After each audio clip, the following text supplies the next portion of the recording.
ਨਿਕਲ ਲੋ ਇਹਨਾਂ ਨੇ ਆਇਆ ਕਰਾਇਆ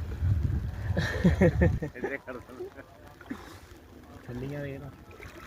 ਛੱਲੀਆਂ ਦਾ ਬਹੁਤ ਬੜੀਆਂ ਛੱਲੀਆਂ ਦਾ ਬਸ 2 ਫੁੱਟ ਬਾਹਰ ਜਾਂਦਾ ਤਾਂ ਬਾਅਦ ਇਹ ਵੀ ਘਰੇ ਪਏ ਆ ਪਪੂਲਰ ਸਾਰੇ ਲੰਮੇ ਪੈਣੇ ਨੇ 1.5 ਫੁੱਟ ਛੱਲੀ ਬਾਹਰ ਹੈਗੀ ਕਿਆ ਗੱਲ ਭੈਣ ਜੀ ਲੱਗਦਾ ਜੀ ਪਾਣੀ ਥੋੜਾ ਮੋਰੇ ਮਰ ਜਾਣਾ ਤੇ ਜਾ ਕੇ ਛਾਤ ਨੂੰ ਮਾਰ ਕੇ ਉਹ ਤੇ ਜਾ ਕੇ ਸੰਭਲੀ ਰੋਡ ਲੋਕਾਂ ਦੇ ਅੱਗ ਤੇਰੇ ਲੱਗੀ ਪੀੜ ਦੀ ਭੈਣ ਚ ਤਾਂ ਮਾਰਦੇ ਭਾਈ ਬੋਲ